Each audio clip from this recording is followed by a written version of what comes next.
Thank you for following our Changing Lives series. Today we are speaking to Louisa Niehaus, a psychotherapist, relationship expert, and specialization in trauma therapy. Welcome, Louisa. Hello, Tanya.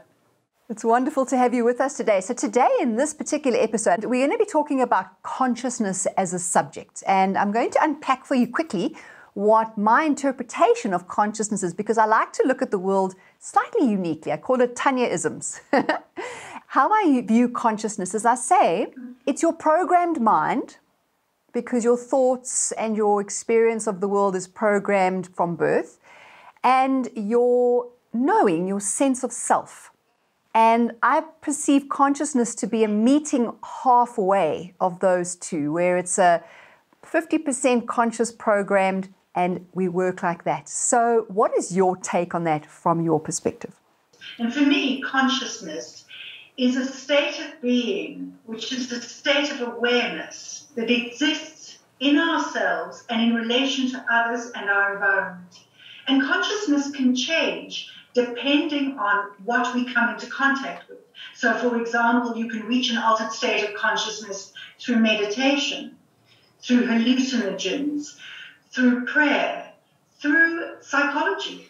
So consciousness, for me, is never static, and we are constantly evolving and in a state of flux around consciousness. Sometimes we are more conscious at certain areas or levels in our life, and sometimes we are unconscious in certain areas of our life. And obviously when we're unconscious, we don't know that we're unconscious. So the wonderful thing about that is it does actually align beautifully with my theory, in that I'm saying when you're in a programmed state of mind, which is literally robotic, it's human AI, where you are doing the mundane from day to day, and you're literally sort of on that hamster wheel of life where it's, you know, did I brush my teeth this morning or not? You know, that kind of, when you're in that rut, okay? And I call that rather unconscious, because you're just literally habitual. And when you are conscious, you are leaning into that higher self, into that gut feeling, that heart feeling, where the gut brain exists and the heart brain exists. And when you link the two, and you're brushing your teeth consciously, you're thinking about what you're busy doing, you're in that now moment. I love what you're saying about meditation and all of those dynamics, absolutely bringing you into altered states of consciousness. But I think where I'm talking about consciousness is really being in that now moment fully, but in alignment with inner self and alignment with the programmed mind.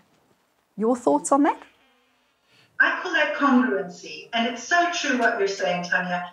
If your heart, mind, and body are not in alignment, that's where I see a lot of incongruency in people. They feel unhappy, they don't understand why they're unhappy, they feel out of sorts, because there isn't that conscious alignment that stems from all three of those states. So in my book, The Power of Positivity, which this is based on, I talk about the three core bodies: the mental body, the physical body, and the emotional body, and the need for alignment of all three. And you can expand on that for me, because you call that congruence in your practice? Yes. When you have those three things in alignment, it seems to result in a state of flow. So it means that things get easier, or you feel like you're more authentic or more present in yourself. A lot of people talk about the practice of mindfulness, and it may lend into something of which you're alluding to here, but I feel that it's more than a state of mindfulness. It's a state of true authenticity, that you feel that what you're doing makes you happy, makes you feel focused, makes you feel alive, and gives you joy. So in closing this segment, I'd love you to just share something about being in a state of flow. Oh, what a wonderful question. Thank you for that. I tell you where my state of flow is.